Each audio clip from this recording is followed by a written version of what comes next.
Со 8 гласа за и 5 против, Африн Фидани седнува на највисоката претседателска фотелја во судството. Неговата работна биографија почнува од просветата, преку републички инспектор за труд, па секретар во општина Врапчиште, адвокат и во 2011 за прв пат е избран за судија, директно во Скопска апелација. Во 2017 е унапреден во Врховен судија. Против кандидатка на Фидани му беше доскорешната претседателка Беса Адеми, која доби 2 гласа за и 11 против.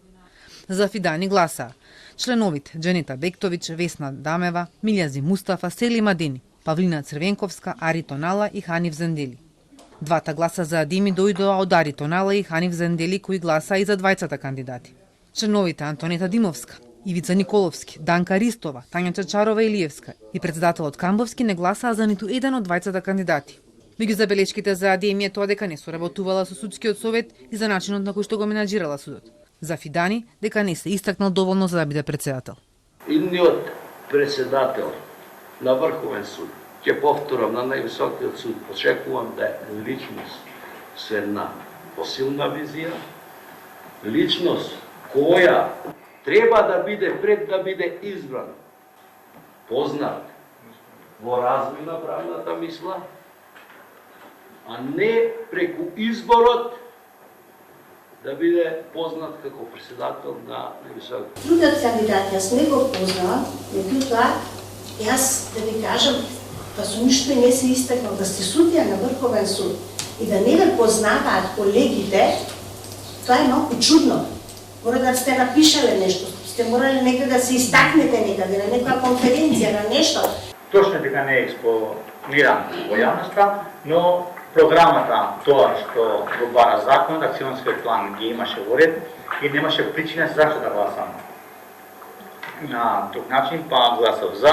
Ќе се отвори Врховниот суд, ќе држи пресконференции, има идеја овој кандидат да учества во дебатни емисии, да дава интервјуа кој изминатиот период не достасуваше.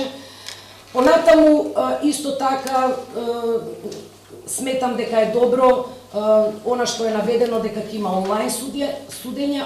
Судски го избра и претседателот на Кривичниот суд Иван Џолев за судија во Скопска апелација, како еден од четворицата судии кривичари кои добија унапредување. Поддршка за апелација добија неговите колешки од Кривичен Марија Клетничка Марковска и Олја Ристова и Бети Мјахија од Тетовскиот суд. Унапредување денеска добија и 6 мина судии за граѓанскиот оддел во Скопска апелација. Судиките Елизабета Настов, Софија Миленкова, Цветанка Силјановска Костадиновска, Кети Германова, Благица Ѓошевска и Артан Лимани.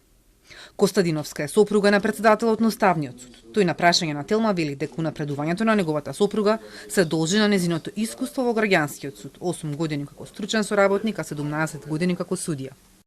Таа е доктор на правни науки од областа на граѓанското право и автор на бројни научни трудови, вклучително и на коментарот на Законот за семејството. За незината стручност, квалификации и интегритет јас нема да коментирам. Неблагодарно е, но за нив доволно говорат, угледот, почитта и интегритетот кој го ужива меѓу колегите во Основниот суд, како и рангирањето по конкурсот. Силјановска Костадиновска беше 6-то рангирана на листата за граѓански судии. Клетничка Марковска, која е прво рангирана на листата за кривичари судија, сопруга на Сашо Марковски, надворешен советник на премиерот. Во разговор за Телма таа вели дека тоа немало влијание, ниту пак е поврзано со незиното напредување. Со резултатите од моето работење се запознати во судскиот совет, ни рече судиката.